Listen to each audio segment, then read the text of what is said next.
耶穌見到瑪利亞首先嘅去哭泣，佢心咧好受嗰個感動。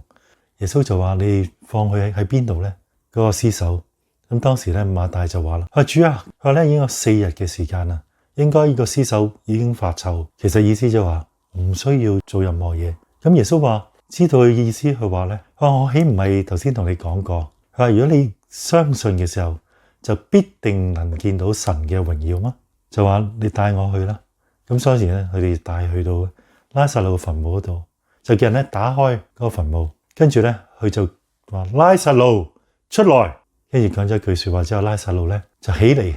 復活咗，跟住咧出嚟呢個墳墓裏邊，跟住佢隨即嘅就幫佢咧解開原本咧塊面咧有啲面巾個身咧有嗰啲嘅，幫佢解開咗嗰啲布。當其時咧拉撒路復活啦，使到當時好多嘅猶太人咧都信咗主。我哋記得到咧，耶穌同瑪利亞嗰個之間有一種嘅默契係建立咗嘅。喺起初第一次，當耶穌去到佢家中，所以今次咧，當佢見到瑪利亞哭嘅時候，為到佢嘅弟弟，而耶穌咧都哭了。所以跟住我哋再睇嘅時候咧，過咗一段時間，伯大尼嘅村莊咧有一個患大麻風嘅西門咧，佢亦都邀請耶穌咧去到佢家中享受呢啲筵席。而當其時咧，瑪利亞同馬大咧住喺同一個嘅村，佢哋咧亦都出現喺咧嗰個家裏邊，佢哋一齊咧嚟到咧呢個嘅被耶穌醫好大麻風嘅一個西門嘅家中享受筵席。但係咧喺當中，瑪利亞佢卻預備咗一個咧真拿達嘅香膏一瓶，可以賣30銀子嘅，佢可以咧打碎嗰個嘅真拿達香膏，連埋嗰個玉瓶嚇。對於當時嘅人嚟講咧，佢哋冇辦法想象，然後將嗰個香膏好小心咁樣咧膏喺耶穌嘅頭上。嗰個香膏係至上乘亦都最名貴嘅，整個房屋咧都充滿嗰個香氣。將佢嗰個香膏咧抹落耶穌嘅腳嗰度咧，長長嘅嗰啲美麗嘅頭髮去抹咧耶穌去隻腳。因為巴勒斯坦人咧沙塵滾滾，往往咧耶穌去到嗰度咧，佢咧唔單止咧需要用水洗，並且咧而家咧瑪利亞竟然咧用嗰個香膏，用佢嗰個頭髮去抹耶穌嘅腳，抹乾淨耶穌嘅腳。嗰種謙卑，但係嗰種其實嗰種愛，深愛耶穌。因為耶穌剛剛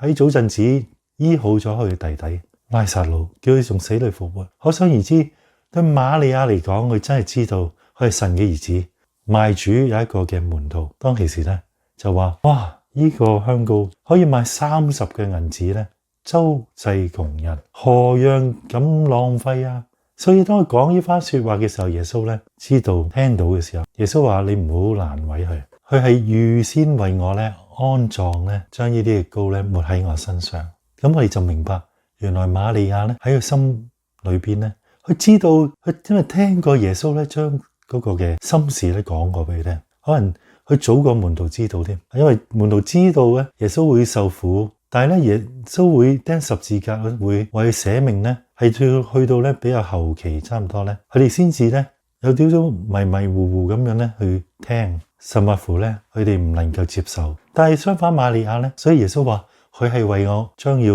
為你哋死嘅時候預先膏抹我身體。佢話咧，窮人你可以咧經常嘅周濟，但係咧唔係成日咧可以見到我。